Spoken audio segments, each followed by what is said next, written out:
Hi everyone, and welcome back to Balkan Sis, the show that's going to help you navigate the massive challenges of life, motherhood, culture, identity, and belonging with more ease, acceptance, joy, and purpose. Thanks to each and every one of you that come back every time to listen, learn, heal, and feel inspired. If you do love the podcast, then do me a huge favor and hit the subscribe button. It really does help spread the word.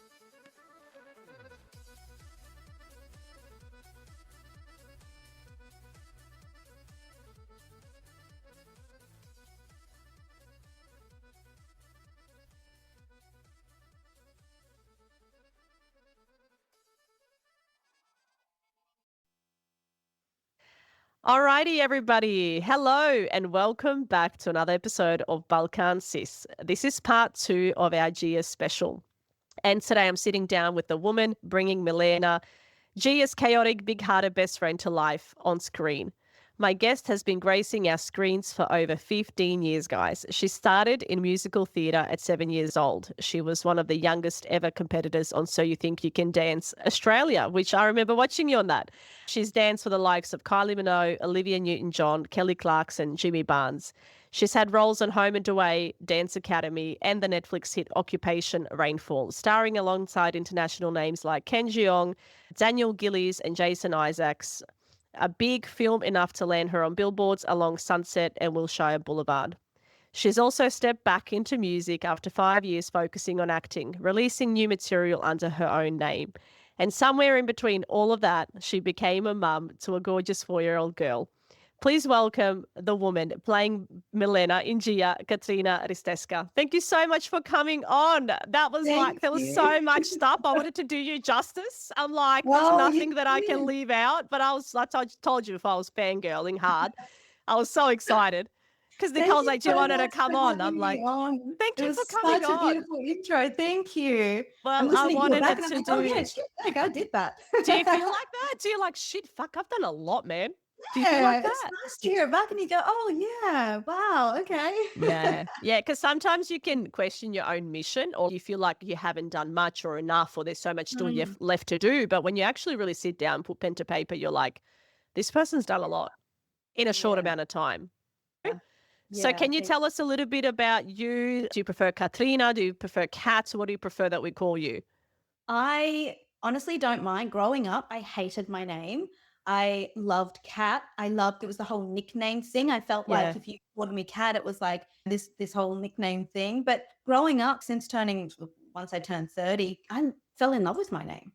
And I think beautiful. I love my name now and I use it often. So I actually don't mind. Yeah, it is. I think when we're young and we have names that aren't common, like on hairbrushes or water bottles, we really feel othered, isn't it? We haven't got those general Aussie names. And then you're like, oh, yeah, let's shorten it. Let's minimize it.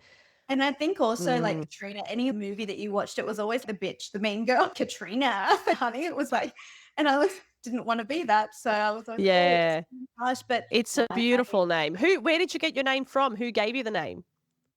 I think my mum had a list of names and then I don't remember the story entirely, but I remember her saying something like my grandmother had, and my mum was like, what about Katrina? And I think that's how it came about. Yeah. Beautiful. I think I was be like, there was Lisa, there was Melissa, and there was like she's kept the list, and it's like a box in the garage somewhere. But I remember seeing the list, and I was like, oh, there are some really cool names on here. I really loved Melissa growing up. It was like I loved any name with an E or the S's. But I think I'm definitely a Katrina. Oh, dude, hello, being called Ivana. It's like overseas, it's so popular. Everyone's an Ivana or an Ivan. And it's then you come here, everyone's like, wow, your name's so different, love. Like, it's like, I don't want to be fucking different. I want to be the same as everyone. And tell us a little bit about your background. Tell us, take us back before any of this. Take us back to where you grew up. In the western suburbs of Sydney, babes. Wow. And I was there my whole life until I had a baby. Wow. So I was a little Westie. And then my parents had split when I was 1. So mum was a single mum with my brother and I. And that's where we grew up, and performing is really all I've ever known. And then after I'd gone to a school out west called Glendale, which is an amazing school, and then had ventured off into Brent Street later on when I was about 12 or 13. So we would travel every day from west to, it was Alexandria to begin with, and then it was Fox Studios. And because of the we used to have to leave at 5, 6 o'clock in the morning to get there by 8. Far out. Out. That's insane. That's commitment. That's commitment. And what background is your family? What background is your mum and your dad? So mum and dad are both Macedonian and both overseas. And then I think on my mum's side, I don't know if it's a grandfather or great grandfather, there is Russian there, but I've never had that influence. It's not been something in my world. So you had full-blown Macedonian, western suburbs of Sydney, full Wog upbringing. Yes. Only mum is what the Massos would call the Aussie mum. Yeah. She wasn't like, she's never been like the traditional, not that she's not traditional, but she's a little bit more laid back. I don't know. She's a little more modern. Yeah. And I feel like that's just normal anyway when you're growing up in Australia and you're raising kids in Australia. Like you can't, they go to school, they're integrating with other people as well, other cultures. You've got to assimilate. You've got to assimilate. And she's an agent. She represents actors. So being in that world too, and just she's really well spoken and Yeah, that is so awesome. What a talented lady. Well done. So you started musical theatre at 7 in shows like Annie, The Wizard of Oz, Oliver. What got you into performing when you were so young? You were saying from such a young age you were already travelling backwards and forwards. What was your personality like when you were little? I don't remember much from my childhood, but from what I'm told and the photos and videos that I see, I think I've always been a performer. Mum used to say I used to walk around with a microphone that wasn't even plugged in, but I'd be singing everywhere and singing and dancing on coffee tables and wanting to perform for everyone. Yeah. And she wanted something for my brother and I to do. And she put my brother into dancing at, I think he was 7 and I would have been 2. And apparently I used to watch through the cracks of the door and I would learn the choreography. And it was the dance teacher, the principal, and my first dance teacher, Glenda and Jade Deary, who I honestly owe so much to. They were so new and they saw the talent and they were to my mum, you need to put her in lessons. Like she's talented. She's got it. At 3 years old, I was a little young at the time. At 3, they put me in dancing and then I was like the youngest to be in the show group and started performing at 4 or 5 years old. Wow. Then with the musicals, same sort of thing. I think one of the teachers had said to my mum, you need to put her in an agency. And I think the dance school had their own agency. I think with Annie, that was actually an open call that maybe mum might have seen in the newspaper. And we went to this open call and waited hours and hours because there was so many kids. And I remember doing the audition and then waiting weeks and just thinking, oh, you haven't got it. And I remember we were walking home. I can't remember if it was like coming out from another audition for something or I don't know. But I remember walking on the street with her and we got the call to say that I had got it. So I still remember to this day that feeling. Wow. And then, I just rolled one into the other. It was 3 years back to back. Wow. And at such a young age as well, far out, 4 or 5 years old. That's incredible. And so you're always the performer in the family and your brother as well. So where did dance take over and become your main thing? Obviously, you still had to go to school. You were then you're at home and your mum's a single mum. You're working already a lot from such a young age. When did it become your full-time thing or how did you make it your full? Because it's hard when you've got that passion and that drive. Yeah. I think that the musicals were full on. It was 8 shows a week. It was a lot. It was so young. And we were like homeschooled by distance education. So I missed out on a lot of school. I was in year 6 then, and I was actually still school captain. SRC. I was still at school and doing amazing. I was still school captain, but I did miss out on quite a bit of school because of that. But it's always been in my blood, in my DNA. Mum, when she was younger, did multicultural dancing and she was a singer as well. She used to sing. I don't know if she sang at events and stuff or whether she just loved singing.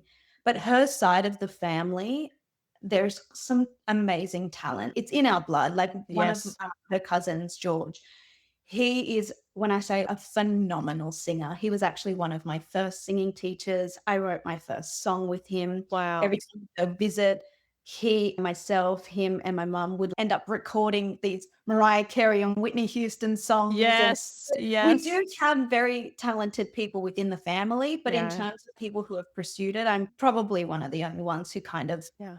really Yeah. made it a career. Yeah, 100%. And that's where it's like it can be enjoyment and love and passion, and you can be super talented. And that's that thing where we see so many starving artists, people living in cars, but that are so talented. You can have it, you can be born with it. But yeah, it's another skill set to actually fully apply it, isn't it? And make it your full-time gig. It's It's a definitely, business. It's one thing to yeah, have yeah, but it's another thing to know what to do with it and yeah, be surrounded by the right people who can guide you, management yeah, and all of yeah. that stuff is really important. And there is so much talent out there that goes unnoticed because they just don't have the right people supporting them. That's right. It's all, yeah, like you said, a business and connections. And yeah, there's so much to it, isn't it? It's so Yes. multifaceted.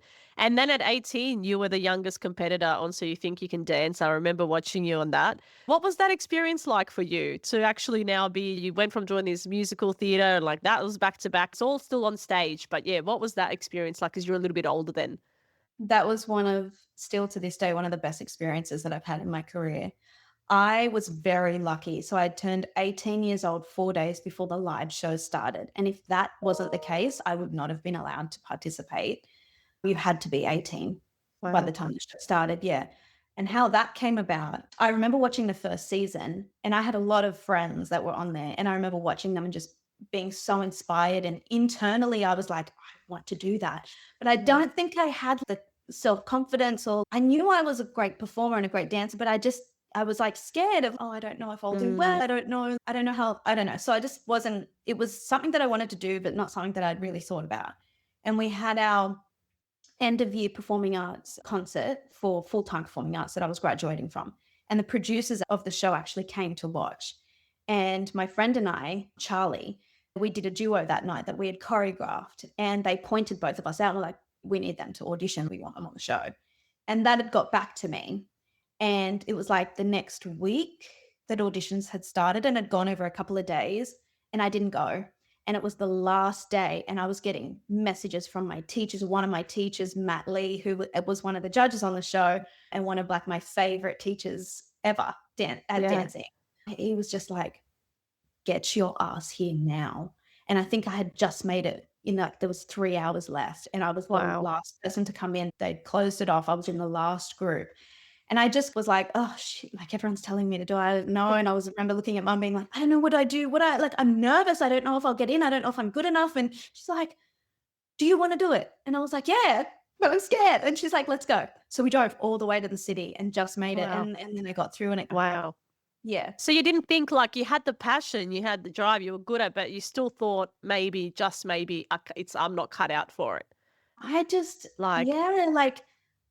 I knew I loved performing and I loved dancing, and I knew I was good at it because I was always like in the front, in the center. So I knew I was a great performer, but I was never the dancer that had incredible technique. I was never the dancer that was like overly flexible. That's stuff that I had to really work for. Like I had incredible style and I was a performer. Yeah. But I knew on that show, you were doing a different style each week. And like my first week, the first live show was contemporary. Yeah. And I was shitting myself because my partner Danny was the most incredible contemporary dancer. Yeah. And I wanted to do him justice because if I didn't we would both get out. I was like, oh my God, I don't want to let you down. I don't know how I'm going to do this. And like, I'm this hip hop dancer trying to be this contemporary dancer. And he was the best partner to have for the first 5 weeks of the show because we complemented each other so well. But I think by the end of the show, I grew so much as a performer and as a person. And I finally built this inner confidence and this inner strength to be like, hey, I'm proud of you. You did that. Yeah, it's like, I can do this. Yeah. Wow. And you were so young too, so I don't blame you. 17, 18 years old. Far out. Most people have phobia to speak. Most people don't even want to be called up on a stage for nothing, even just to receive an award. Most people are like, oh, let alone to dance, let alone to stretch, to push yourself, to have to be more, doing all these different genres and styles, like you said. Yeah. Whereas And it was maybe my with first time living from home too. And I remember I didn't know, funny story for you, I didn't know how to cook. I didn't know how to use a washing machine. Like I was hand washing my clothes in the bath because I was too embarrassed to tell my roommate, can you help me figure out how to work this washing machine? Like, what's wrong with this Macedonian chick? She's doing the washing in the bath. Like, has this kid washed her clothes? You're like, this is how my baba used to do it. My baba used to do it down at the river like that. Oh, what a steep learning curve, honestly. Like, and then you dance for some huge names like Kylie Minogue, Olivia Newton-John, Kelly Clark. Was there any standout moments from those days? Was there any sort of moments that you reflect back on now as a person and go, wow, that was an epic moment? Yeah, the Kylie Minogue will always be an iconic performance. We did the All the Lovers performance on Saturday, and it was an iconic performance. And obviously, she was always a huge inspiration to me growing up. And because she's so small as well, and she's it's someone that I had on my vision board to one day perform with. So that was like that was a huge moment. But Olivia Newton-John was incredible. We did the huge show, the cancer show. She was the sweetest, most humble individual that I had encountered, that I had met and worked for, especially in this industry. Something that stuck with me because there's so many sharks in the industry, and there's so many people who are overly confident and overly cocky and these egos, and so she just did not have that. She was just so humble and so kind and like so great to us. Like, backup dancers don't always get treated the best. She was just lovely. So that's something that really stuck with me. Yeah, it's someone's character too, isn't it? Yeah. And it's refreshing, like what you said, in such an industry where it's all about who gets more ahead and getting, who's going to get the gig, it's very competitive. Yeah. And then you meet someone on that level and you're like, wow, I don't have to be like that. You know what I mean? Yeah. I can still be who I am and still make it, whatever making it looks like in someone's eyes, eh? And you had a music career under the name Kita, then you stepped away from it for acting. What made COVID the moment you realized music was unfinished business? So obviously, how did you realize I can sing, I've got a voice? How did all of that come about? I wrote my first song when I was about 9 years old, and it was called Energy. So I always loved singing, and I always wanted to be the singer. I always wanted to be an artist. And that's one of the main reasons why I never, as a dancer, did the whole dancer's dream and go to America and audition to be backup dancers, because I didn't aspire to do that. I wanted to be the artist. Yeah. And I stepped away from the music because it was at a stage in my life. I was in my early 20s and I recorded my first album at 16, 17. That's never been released. I've just released a few songs from there. And I had released 4 singles back to back, and they were doing well for an independent artist, but they were doing better overseas. And it got to a point where I was like, if I'm going to make this work, I'm probably going to have to move to Europe. And now I'm like, damn, that sounds amazing. You should have done that. Even just given it a try for a couple of years. But the relationship that I was in at the time, I thought that was going to be the person that I'd settle down with. Yeah. So my head started going into a different direction. And I always wanted to be a mum, first and foremost, or anything else. And I knew that just wasn't the lifestyle long term. And I just made the decision at that time, I don't think I'm going to pursue this anymore. And if I ever do anything with it, it'll just be for fun. And when COVID happened, I was bored. You know, everything shut, the whole industry shut down. There was no auditions coming through. So I wasn't getting that creative outlet that I usually would, where an audition comes through as an actor. And for me, that's still, actors either enjoy auditioning or they don't. For me, I personally always did, because it gave me the opportunity to just have that creative outlet. Yeah, 100%. And that just wasn't happening. And then I remember one day I was cleaning the house and I was just listening to music, and I have a few of my tracks on my computer, and one had popped that was Bad Way. And I remember going in to my mom, who she managed my music career for a while. And I said to her, I think I want to have a bit of fun. I think I want to release this. So we had to clear it with the writer, and contacted one of my really close friends, Daniel.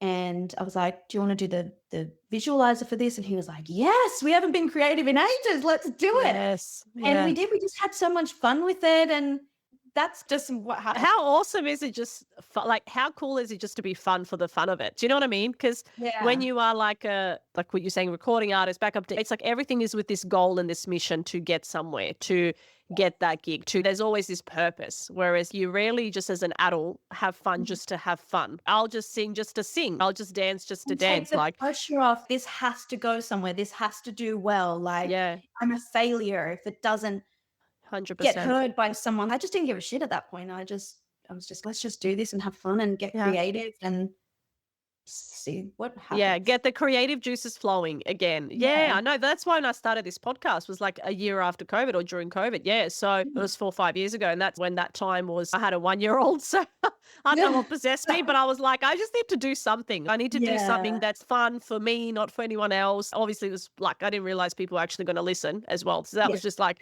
but it's, when you do something, when you do something for fun though, the byproduct is really great. Yeah. Do you know what I mean? But when you go in with this vision and this mission, that's going to be like that. It always turns out different than what you expected. Yeah. So when your expectation isn't actually anything massive, you're like, you end up having so much fun with it. I know. Oh, you want people to have, it's like we're adults. We can still have fun. We don't have to be kids to have a good time. But you've played such a range. Anna in The Combination, Chloe in Occupation, Suarez in Occupation Rainfall, Kayla in The Dance Academy. Is there any one of those roles that changed how you saw yourself as a performer? Yeah. Gemma and Chloe are very similar characters in terms of they are both deeply wounded individuals who have gone through incredible amounts of pain and trauma. I had to dig really deep to do those characters justice. But Chloe in particular was probably one of the smallest characters that I've played, but one of the most impactful. I lost my voice for 3 days after filming that. That's how much of an impact it had on me personally. And I didn't even realize at the time, but so basically it's an alien invasion and her family and friends and they get abducted by them and the aliens experiment on them. And she's lost one eye. She's been branded. She's been cut open and experimented on. And she ends up escaping. Bleeding out, completely just this traumatized being.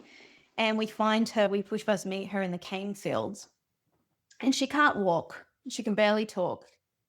And she's got a rifle and she holds it up at the two leads of the film and they're trying to help her, but she's just got the intensity that she has, the strength, the will to live like that.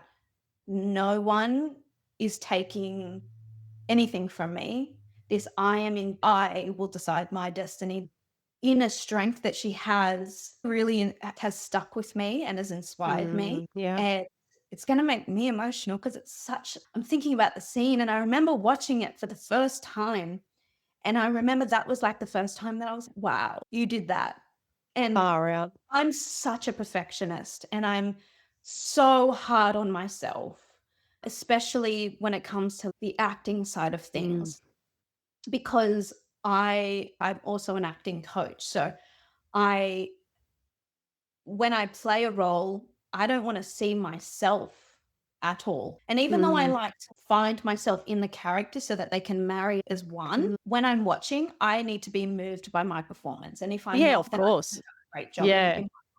And I remember just bawling my eyes out at opening night. And I remember walking away saying, okay, like you can do this. That's really. So that was another moment where you showed to yourself that you can do it. Like you were just saying about that, so you think you can dance. Like I knew I was a good dancer. I knew I could dance. I knew I could perform, blah, blah, blah, blah. It's the self always creep in that I think, honestly, I think at times in my career, that self-doubt, that not having the confidence that maybe I should have, always questioning myself, doubting myself.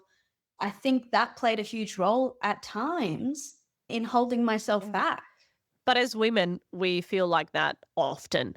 Yeah. so often. And how many times as a mother you feel like Oh that my as well, gosh, questioning so yourself. I just oh, yelled, oh my God, I feel so bad. It's like you've got imposter syndrome every other day. You feel guilty every other day. Then you mm. feel great. And then it's like a roller coaster. So at least your acting and singing career prepared you so well for becoming Oh, a I mum. know.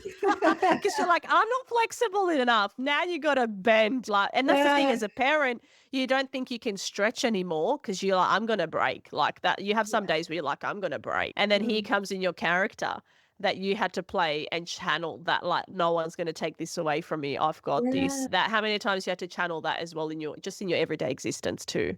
It's like you turned it around. Yes, you had like the, I don't know if I can do this, the imposter, but you managed to turn it around for Yeah. yourself. And you got to watch it back on screen, and that's living proof there. That's, Oh, wow, I and did that. a nice little piece of information that I don't even know if people know, but Chloe is actually Suarez. So Wow. she comes back and we Wow. see that she survived and she becomes one of these fighters to protect the world. And we see that she wears her scars as armor, and she's just this strong individual who you see her so broken in the first one, and in the second one she's strong and she's a fighter and she's a soldier. And that I thought was so cool. Wow. And there's, Yeah. and look, that's like us in life as well. We might not have visible scars on us, on our The body, but internal we ones, might have yeah. internal ones. And then that will to fight, that will to get back up. And you've got to do that as a parent, as a mum, Yeah. all the time. Yeah. Every other And day that's you're what doing you that. do with it. There's a quote that really stuck with me, and it's like, the same water that hardens an egg, that boils an egg, softens a potato. Yeah. It's not what you're made of. It's not your circumstance, it's what you're made of. Yeah. Yeah. Right? 100%. 100%. And your career really prepared you for that next chapter in your life. And you ended up on billboards along Sunset and Wilshire Rainfall. What was that moment like for you? Yeah, seeing yourself on the big screen, seeing yourself on billboards. Is that a weird feeling, or is that like, oh, that's so cool? That's amazing. I did that. I don't think I've properly processed that. I've never actually been to the States. And so when people say billboards, I think of the billboards that we have here that you drive past. Yeah. Yeah. I had people sending me messages, and I was, that's cool. I know that you get all the celebrities and the big stars that are on billboards and everyone talks about it. But I don't know if I've actually processed it. I'm like, oh, that's cool. I don't know. Yeah. Sometimes you don't know how big a moment is until it's fully passed. Until you've Yeah. had so many different lifetimes, you look back and you're like, whoa. But I think in the moment, you're just in that creative process, that momentum, that you're not really registering it. And what made Milena and Gia the project that you said yes to? What was, so, you've come from this high, you've been on billboards, you've been to the US, like, so yeah, what then that transition, obviously in between, you had COVID and then there was music. You knew you always wanted to be a mum as well. How did that all transpire to the Gia series? So I actually auditioned for Gia pre-COVID. Gotcha. And I landed the role. And I love the project. It's to be able to play a Macedonian, and comedy is something that I have always been very good at. It's something that I love to do my whole acting career, but never had the opportunity to do comedy or to play a character like Milena.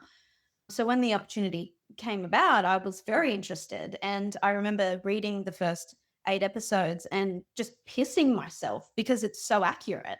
It's and I was like, I would want to watch this.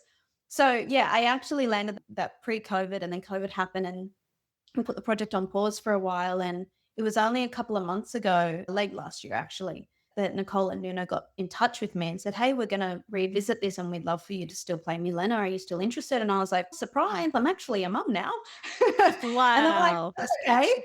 And I was like, okay. I was like, I don't even, to be really honest with you, hung the boots up. I'm not really, I walked away from the acting.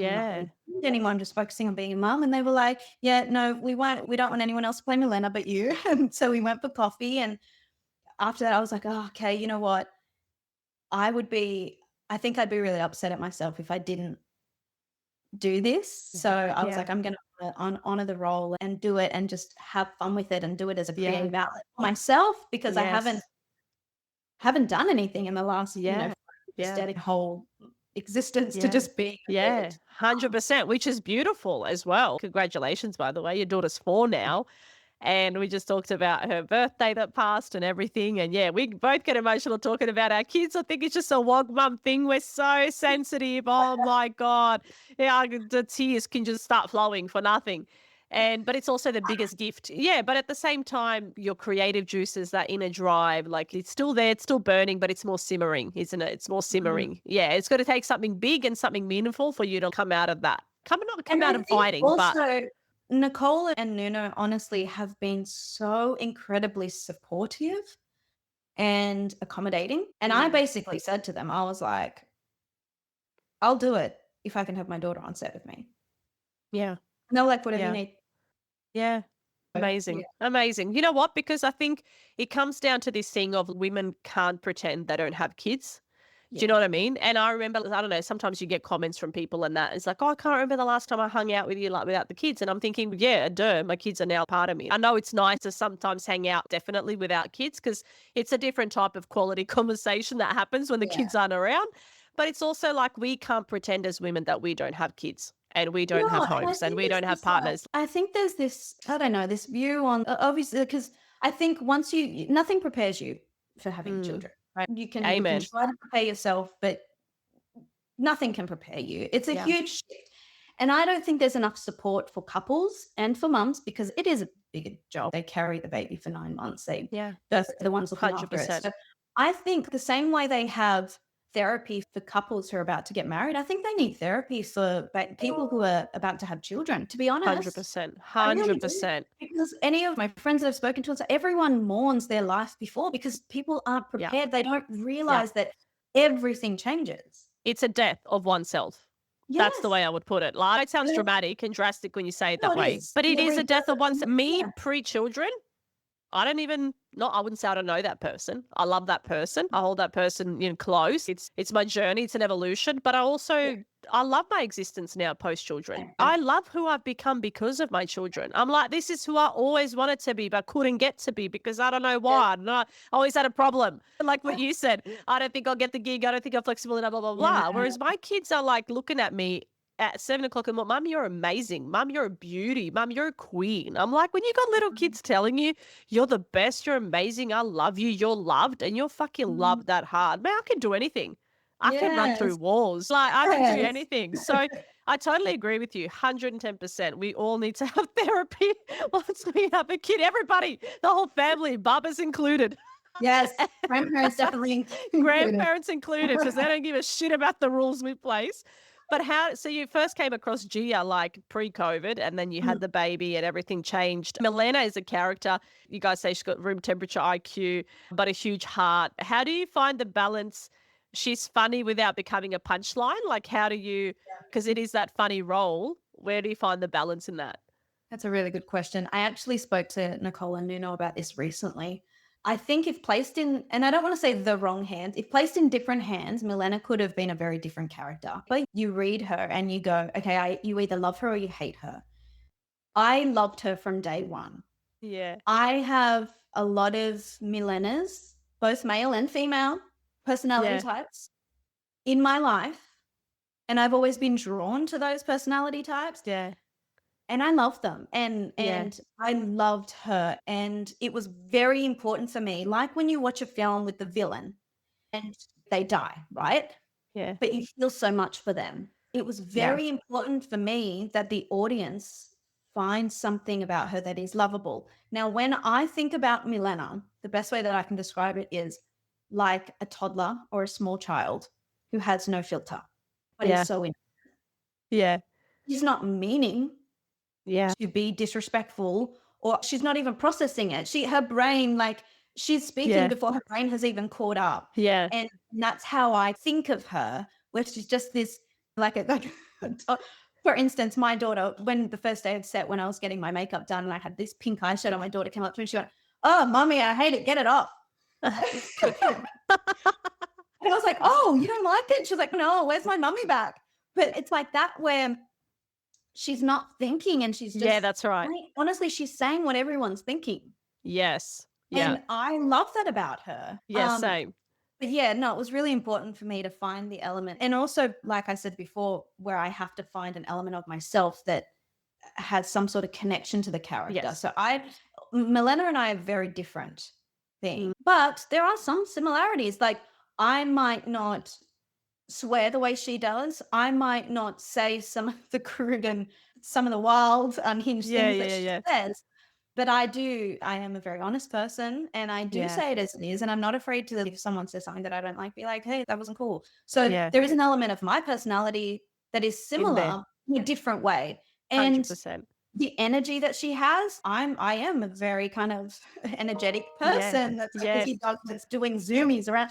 There are elements Yeah. that personalities that kind of blend and mesh. 100%. And it's good that it's something like as well in the stage of life that you're in at the moment with the 4-year-old is it's good that it is something lovable and funny. And like we just talked about that before we started recording of how heavy the world is and how we see so many tragic and awful things. And then we're raising our children in this hard world. And the world's always been this way. I'm not saying it's just now, but and then you as a mum is like, where am I in all of that? And then if your work takes you in places that are even more difficult than that poses as a challenge. Yeah, you want to come home as a happy person. You want to come back to your child and have them around you. And yeah, I love that she's part of the creative process. I love that. But Milena, she's the kind of best friend who bursts into offering tulumbi and an uninvited friendship and just never leaves. Did that remind you of anyone in your life? Obviously, you just said a lot of females and males as well that you had in the western suburbs. You probably would have seen a lot.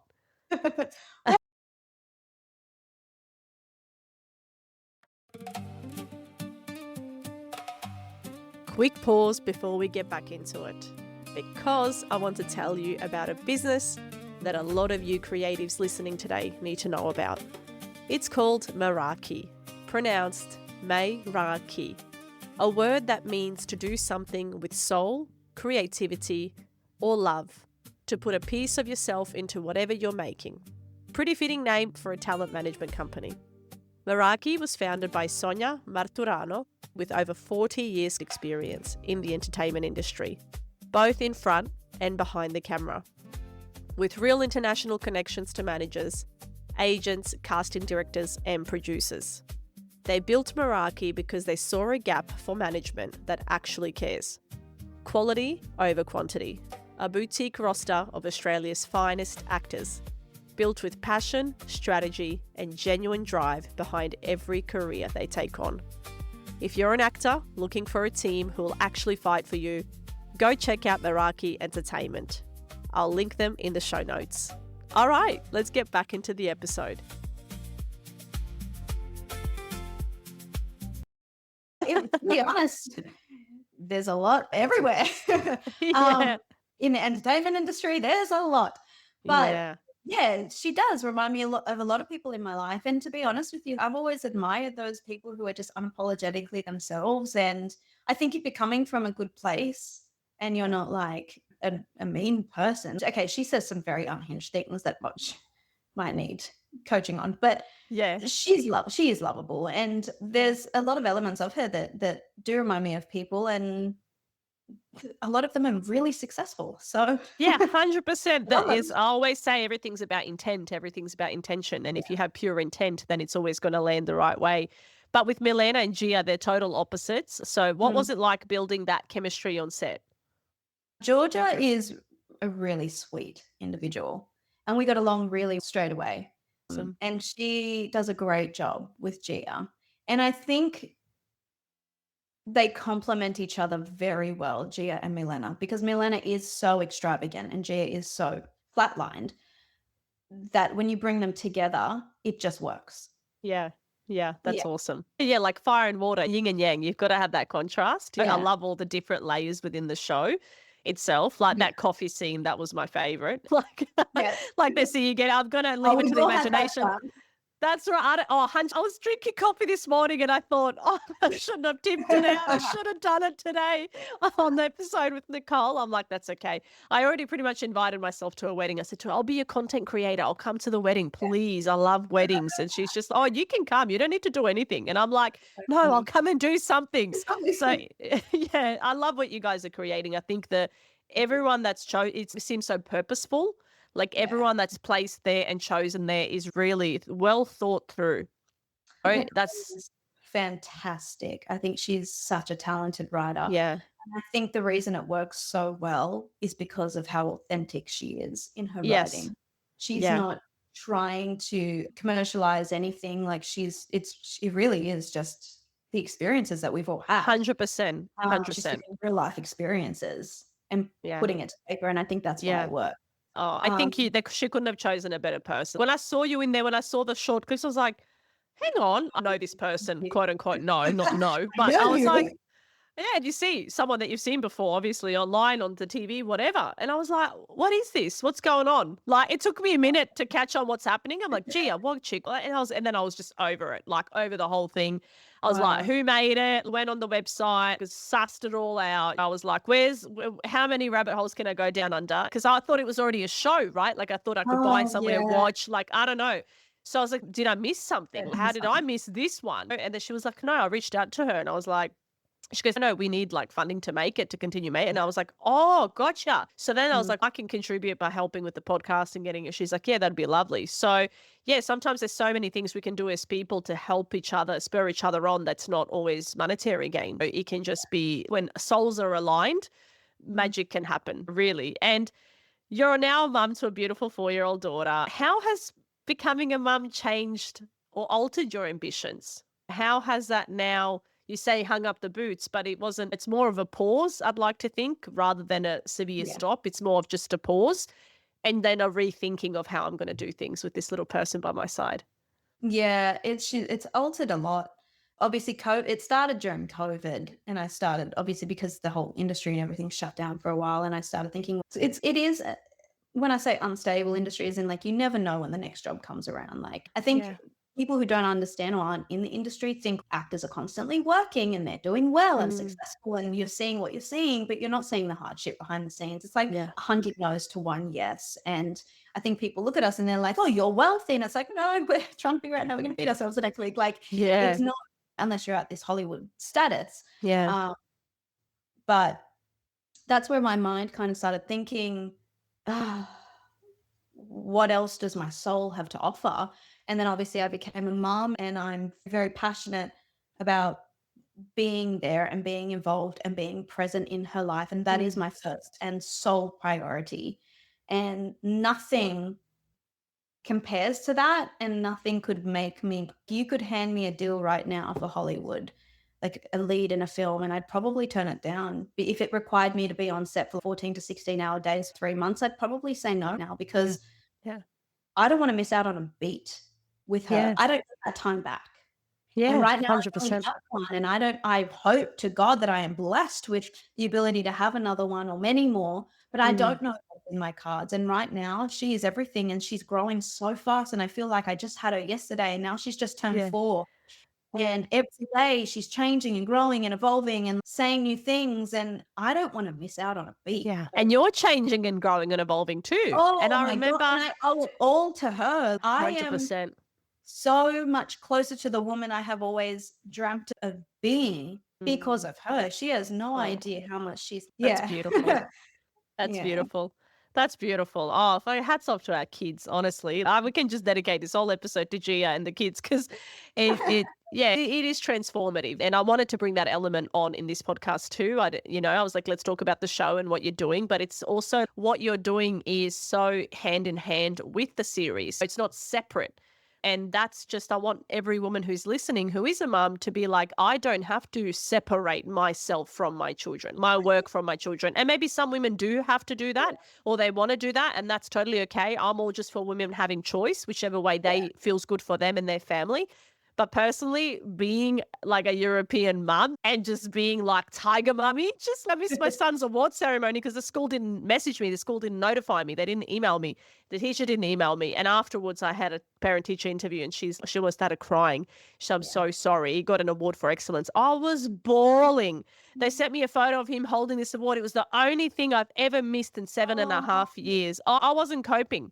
And my husband's like, it's fine. He'll get more awards. And I'm like, That's not That the was point. so much. You're missing the point. So I totally get that drive and that want and that need, that yearning to just be with your babies.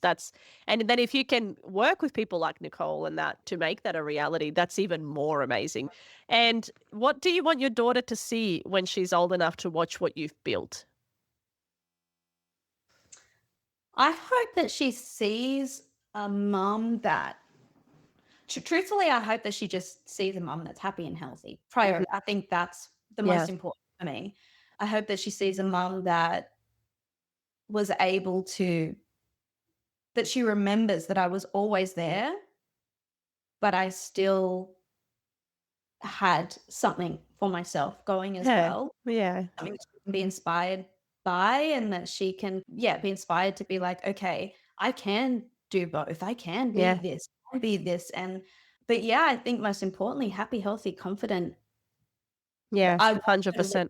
It doesn't matter to me, because success is measured differently for everyone. And for me, being the best individual that I can be and working on myself, I think the most successful that for me that I can be is to work on my inner traumas, my inner wounds, and be heal through that, so I can be the best mum for her. So that then she can be the best, strongest individual for her, and she can go off and do what she wants and doesn't have to carry all the worry about mum. Worry about mum. Yeah. Not being okay and mum being crying and all that. Yeah, I totally get it. Being a happy, regulated individual is the best gift we can give them. Yeah, because I know so many parents. I talked to, like Vito being 7.5 and Valentina turning 2 in September.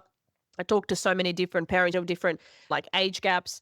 And it's, the car and the Nintendo and the scooter and the this and that. This is all beautiful things, by the way. I'm not saying deny your children. But I think people underestimate just giving them love and connection. Yeah, because you know what I mean? Like I see so much on social media. I think there's so much pressure on women to have to be everything and have to do everything. And it's never enough. Yeah. And for me, I look at that and I'm like, damn, I don't want to pass that on to my kid. Like, I just want that's heavy. That's heavy. Shit, you don't want a fucking heavy backpack. Yeah, here's the backpack. You only 8, but you can have it. Yeah, because it's too heavy. I can't carry it no more. I'm tired. I'm almost 40 now. The reels of the like it gets past. They're passing a rock, and then the mum turns around and she passes the crown on the girl. And it's cut the cord. It's like, this isn't your stuff. You go and shine. You go and be. You don't worry about. And yes, it's important for her to see her mum working and stuff. Yes, but I just also want to remind people that yes, we need to work, obviously, to live. Caretaking that is not work. our definition. But caretaking is work too. Let me just put that out there. Let me just put that up there. Because it is work. Like, I know some people don't think it is. They're like, oh, it's not. You choose to be with your kids. So hang on. No, choice is I'm being paid to work or I'm being paid to stay home. That's choice. Yes. But when you're taking away someone's choice after 4 months when they've had a baby, you stop their payments and then they're getting $100 a week from Centrelink. That's not choice, really, if you ask me. No mum at 4 months old wants to leave their baby for nothing. And when we talk about choices and sacrifices, there's a lot there. That's a whole other conversation. But what does success look like to you now? What does being a successful person look like to you now? Because obviously back in the day when you were dancing and you were singing and you were achieving and striving, and what does it all look like for you now? Yeah, when I was younger, it was very much like I was always very spiritual, always like I believe in God and I pray and I have that belief, but I'm also very spiritual and open, where manifestation was always huge for me. And I always did vision boards. My success was measured by Hollywood and I missed a lot of the successes along the way because it was never good enough. No, that's great, but I have to be here. And now I'm like, I'm so content and I am happy. And like I said, success for me is happy, healthy, confident, strong mom and individual. And that is what's awesome. Me, a happy, healthy, strong, confident little girl. If I can do that, then I'm successful. If my kid 100%. is strong and happy and healthy, then I've succeeded. Yeah. 110%. I agree. I feel every single word you're saying. I'm just nodding. It's like the whole video is just going to be me nodding the whole way through. Like literally just, and you said that you had a vision, like you always had a vision board. What's on your vision board now? Do you still do them? Or have you paused? Yeah, I haven't done one in a while, but I've got the same one that I did just when she was born. Oh, no, actually, I did one last year, and it's travel. I really want to travel with her when she's old enough to really take it in. One of my dreams is to take her to Disneyland. Yeah. She loves Disney, and the funny story there is she's never actually watched a film. She's never watched a Disney film. Yeah, But yeah. I read to her a lot, and she knows the Disney princesses, and she loves them, and she loves collecting all the stuffies and the dolls, and she's a little collector. I took her to Disney on Ice for her birthday, which was a dream of mine. Aw. I did that. She's wanted to go for 2 years, and I took her this year for her birthday, surprised her when we got there, and she was just the whole time. So that was like, Aw. well, so I've done that, and I'd love to take her to Disneyland, and I'd love to have a house one day, and it's just travel and all of that stuff. But I haven't done a new vision board in maybe, a year and a half. But that's Because I okay. It feel like means I'm you're just feel living like I'm life. just I Yeah. think at the moment, the stage of life that I'm in is I'm very much a hermit. I'm very much in my, like, healing stage, my going back and, Mhm. like, figuring out who I am and where I wanna be and where I wanna go, and just being so present. I think I've, in the past, maybe always thought so much about the future that we miss out on the present. So Mhm, right now, mhm. the stage that I'm in is just making sure that I'm really present. Oh, that's beautiful as well, honestly. There is so much to be said about being at home, being with your children, having a quiet life, not having drama, dealing with your own crap, taking accountability for yourself, working on Yes, your marriage. That's actually a lot of work there. There's a lot yes, of work. And then you got to cook and dinner and then you being got to clean up, content in pick up. that. Yes. Because I feel like Yeah. sometimes in the past, you'd be home or whatever, and you'd be itching to get out. You feel like you're not doing enough. Whereas now I'm like, be okay in the uncomfortable. Be okay in the silence. Yeah, honestly, I think every single mother who's listening is there, whether they've got one child, two, three kids, whatever. All mums feel that way. It's that whole pull tug of war of I want to be there, but I'm so over it. It's like I want to be there, I don't want to miss anything, but I need to go to the petrol station, get Yeah, milk, I don't know, go get bread or anything. I just need to get out for 5 minutes, yeah. so I can reset myself. So that is such a healthy and beautiful place to be. And I think it's so underrated, living Mm. just this quiet, content life where you're just happy with yourself, happy with the people around you. It's actually fucking beautiful, It is honestly. beautiful, and it's been so busy my Yeah. whole life. It's been so full on that I'm really enjoying the stage of life that I'm When at. you leave, you play Milena, and that's your outlet. That's That's it. I'm like a part where you're like shaking your That's it. shoulders and you'll go or something like that. I was like, you just died so good. It's just so good. I just can't wait to see the whole thing come together. It's next level. And that's what I wanted to ask you. What's next for you beyond Gia? But I think it's actually not even important about what's next. It's more just Mm. important about being here, being Yeah. rooted, being grounded.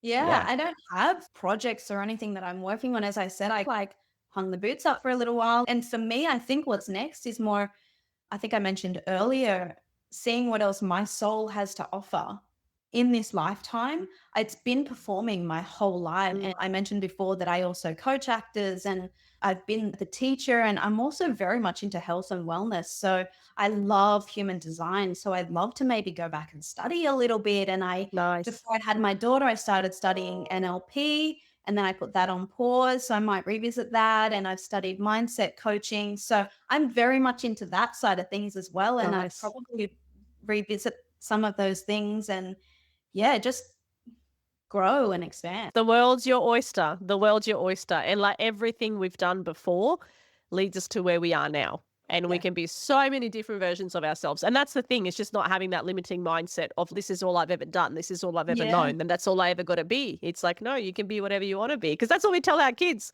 Like you say to a kid, do you want to be an artist when you grow up? And the kid's like, I already am. I Yeah. already draw so well. So Well, the I kid try that really thing. hard now not to actually label her or ask her, like, she's only 4 years old. I don't want to ask her now, what do you want to do when you go? I don't want to put that pressure on her. Yeah. Like for me, when dancing finished, I had no idea who I was, because my whole existence, my whole identity, my whole life was, you're the dancer, you're the performer, you're the actress.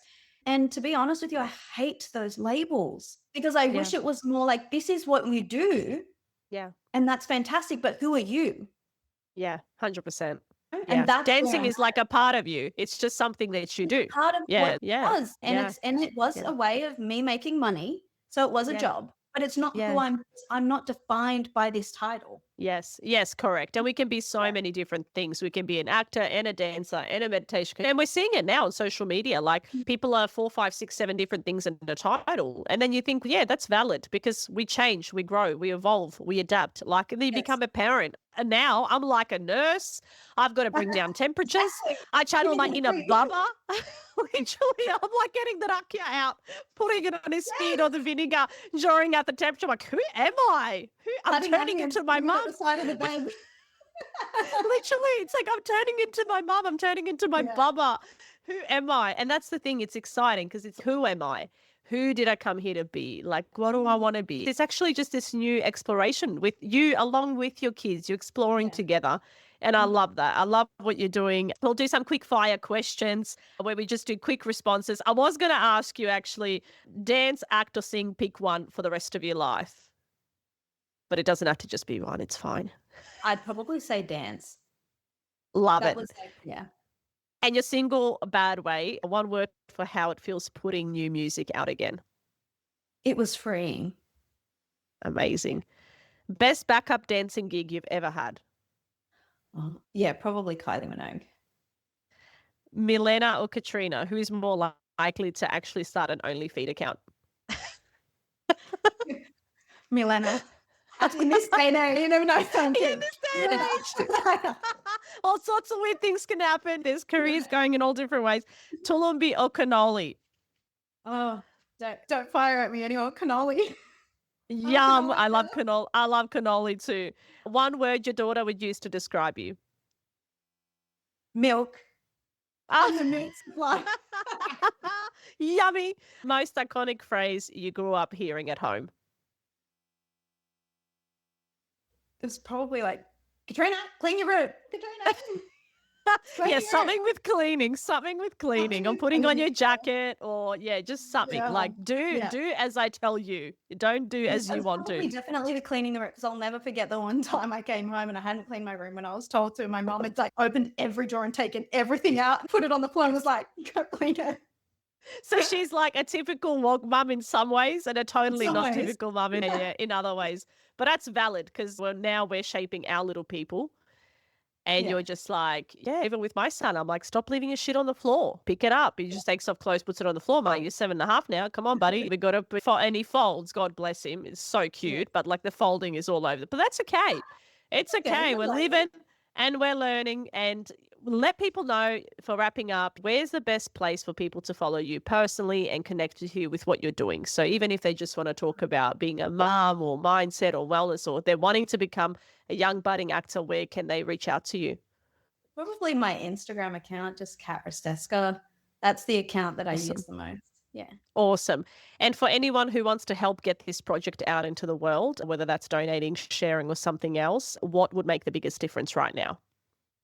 I think in terms of the Gia Instagram page, or I believe we're on Facebook and Twitter as well. If you like what, give us a like, a share, a reshare, a comment. I think people underestimate how much that actually helps. The big guys who decide whether it gets on a platform or not, they're very much number oriented. So the more people can get involved with liking, resharing, and even if you just view it, that also helps. It puts the number up, that's fine too. But the resharing and stuff. And if they really love it and they are in the position to, and they wanted to donate something, that helps us then film more content. Definitely. There's so many opportunities with the show. Like I was just saying to Nicole, even with the coffee and stuff, I'm like, there's so many ad placements where people can, where they can collaborate, where they can add value, because there's just so many moments, even just the furniture, the kitchen. And I love the scenes with you and cousin Godon. Those scenes are just so good. So good. And it's like, Tommy's so the best. And good. we get along so well. Our personalities just match. And I think we were vibing off each other so well. I love those characters together. I know those characters, it's like they just look like they're having so much fun. They're they're like brother and sister almost. It's that relationship. Yeah. Yeah, it's like you and your brother, what you were telling me before we were recording. Yes. They just the way your brother was out the entire time.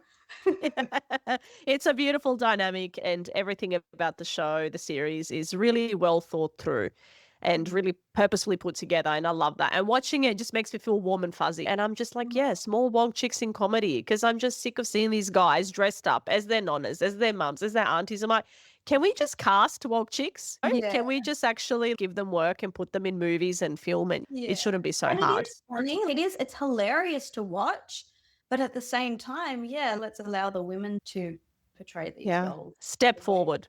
Yeah. Step forward. 100%. I love the way you've stepped forward into this new chapter of your life. And I hope that you continue just to keep on taking even more strides forward, whatever forward looks like. Sometimes it's a sidestep, it's a pivot, it's a this, that. Every day looks different. But you're doing a wonderful job balancing it, if that's even a word, really.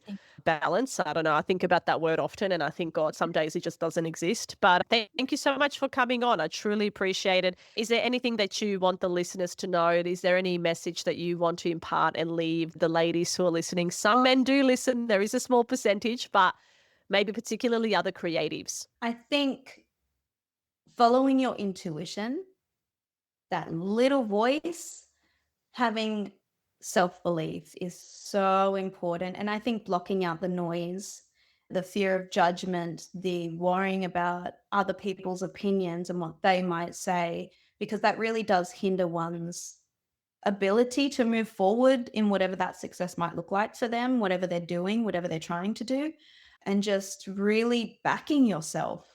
Back yourself 100%. And yeah, block out the noise and don't care about the outcome so much. Make it about what you're doing or what you want to do and the passion behind it, and it will speak for itself. Let the rest happen. It will unfold the way that it's meant to. Because going with Gia, when we released it on social media, we didn't do that with any expectation. It was more like we knew we had to do it to get it out there to potentially get a little bit more funding to help with the series. But it blew up. Yeah. And it's gone viral. And we had no expectation of that ever happening. Yeah. And I think it's worked because of the authenticity behind it with everyone involved. Yeah. Everyone's 100%. Everyone's just creating and no one has any expectation. Yeah. Let's just make magic. Oh, because you're all having fun, and you can see you're all having fun. You can see the synchronicity between all the actors. You can see, and then you can also feel Nicole's energy now that I talked to her today too. You can feel her energy, and I was like, oh yeah, now I can feel her energy even through the screen now because I know who's behind it and that. But I hadn't talked to her like this, and I was just like, we all need to get behind this. Women in comedy, women in general are doing amazing things, and now kids are watching. And one day it's like, what do we want them to watch on TV? What do we want them to hear on the radio, like or podcast or whatever? So I'm always mindful of what I'm creating, and so are you. So well done. You're doing an absolutely stellar job. Thank you for your honesty. Thank you for going back to little Katrina with me and for bringing Milena to life the way you have.